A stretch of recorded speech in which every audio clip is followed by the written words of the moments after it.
October 29th, 2003. This date may be familiar to some and unfamiliar to others. But for those who are unaware, this date signifies the first release in the Call of Duty series. Since then, the series as a whole has seen 19 different iterations spanning across various different themes. As a result, the Call of Duty series has what can only be described as an identity crisis. Now this begs the question, where did it all go wrong? How did Call of Duty go from having one of the best multiplayer experiences to being a soulless shell of its former self that's solely focused on financial gain? Well, to find our answer to this question, let's take a deep dive down the timeline of Call of Duty games, starting with the first game in the series titled Call of Duty. As stated in the intro, Call of Duty was released on October 29th, 2003, and was developed by Infinity Ward. It was met with high review scores from both mainstream outlets such as Metacritic and user scores alike. Call of Duty was met with universal acclaim based on 44 critic reviews currently posted on the site, along with a generally favorable 8.4 out of 10 user review score. This strong reception cemented Call of Duty's identity as a gritty World War II shooter with very basic mechanics. From a multiplayer perspective, Call of Duty 1 is extremely dated mechanically and visually. However, if you played it today, the most jarring thing would probably be the lack of a sprint mechanic and create a class systems that are present in new titles in the franchise. All of this aside, however, Call of Duty 1 was a huge success financially at the time, being named the 8th best-selling computer game of 2003, and in the United States alone, the original Call of Duty game sold 790,000 copies for a grand total of $29.6 million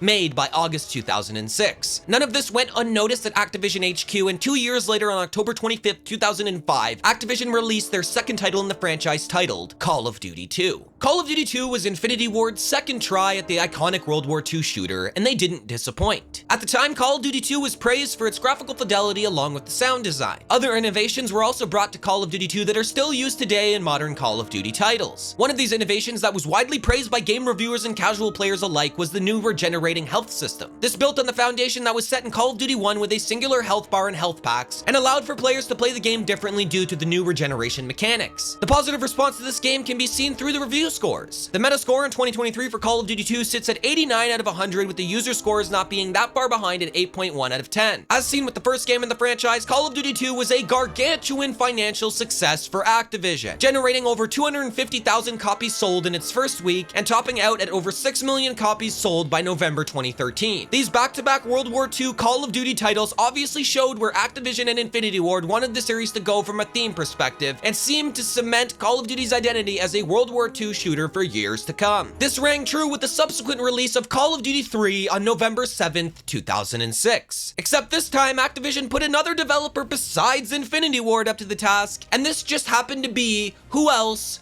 but Treyarch. There's really not much to be said about this title besides the fact that it seems like the third World War II themed release in a row was contributing to burnout for some players. Most of the user scores on Metacritic are lower than the two previous titles, and one common theme you see amongst some of the Call of Duty 3 detractors is the fact that Call of Duty 3 was way too similar to previous titles. Not a bad game per se, but it also didn't do anything really to innovate, and the user score reflects this sentiment. This is the point in time where Call of Duty as a series saw its first theme change, and on November 5th, 2007, the FPS genre and Call of Duty changed the game forever.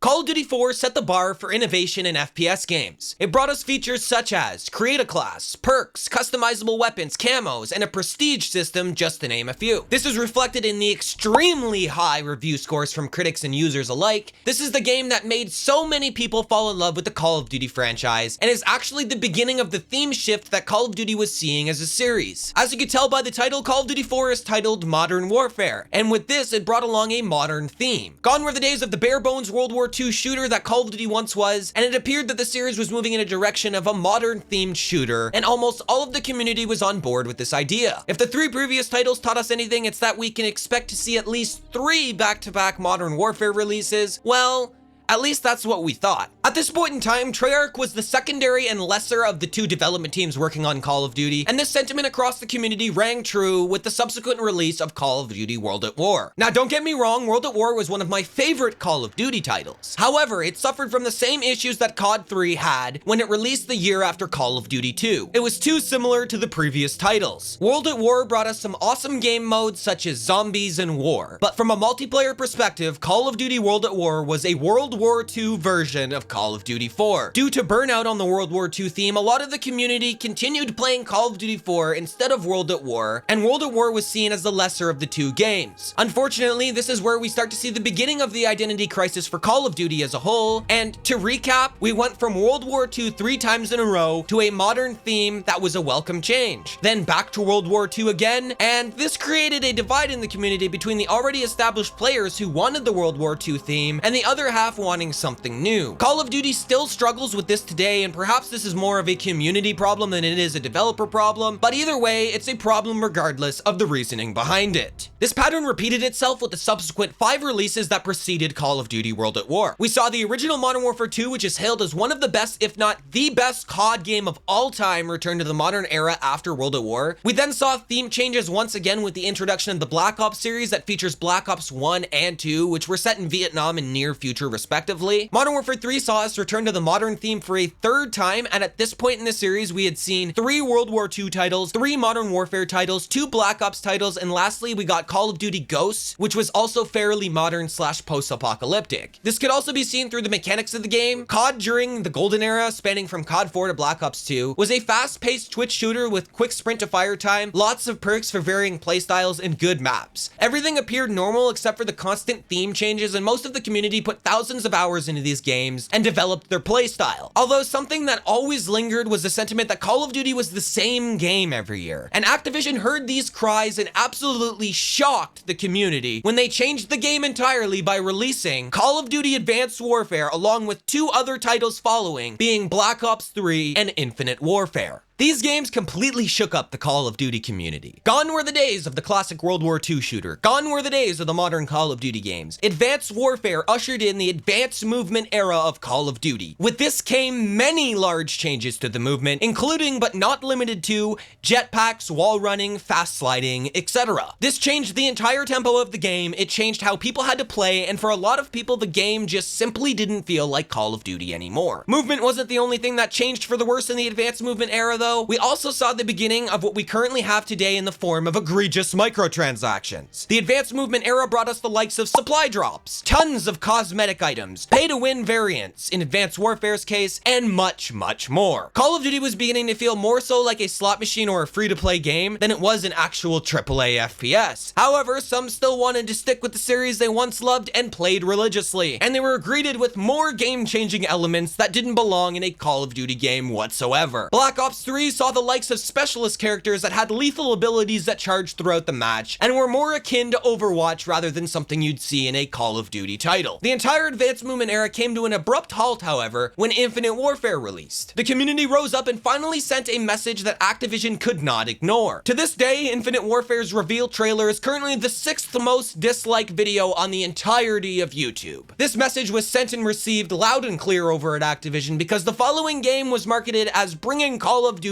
back to its roots. And quite literally, they did that by returning the franchise once again to World War II with the release of Call of Duty World War II in 2017. This time, it was the tertiary developer Sledgehammer Games that was trying to bring Call of Duty back to its roots. They did this by returning the series back to the original World War II theme we had seen in the past. And this game was hated basically from day one. It suffered the same fate as Infinite Warfare, it was hated before it was released, and even before anyone had a chance to play it. Fans were burnt out on the World War II theme, and although Sledgehammer Games completely revamped the multiplayer, it was too little too late for a game that seemingly had no idea what it wanted to be. Fast forward to 2023, and Call of Duty is a shell of its former self. The modern Call of Duty experience is filled with egregious skill-based matchmaking algorithms, some questionable patents that may or may not be in the game, and focuses more on their in-game store and selling you microtransactions than they do actually trying to fix or improve their game. Modern COD has seen us return to the modern setting for the time being, but the current release being Modern Warfare 2 is far from a classic Call of Duty experience. Movement feels slow, the game feels clunky, the maps are uninspired, and nowhere near the classic 3-lane experience players have come to expect from Call of Duty. Modern COD feels more like a commercial product than it does an actual video game in the modern era, and the record profits they make every year means that this will most likely never change. Call of Duty lost its identity long ago. Some people will say it's because you can never make the Call of Duty community happy, and some people will believe that people who don't like modern COD are just suffering from series burnout. Perhaps we will never know why it happened, but one thing's for certain, the old style of Call of Duty we once knew is gone and never coming back. This concludes the first ever video essay I've ever produced here on the channel. This one took a lot of time to make, so if you guys enjoy this style of content, a like, comment, and share is always greatly appreciated. Thanks for watching. My name's Dev, aka The Unknown Variable here, signing off, and I'll catch everybody in the next video.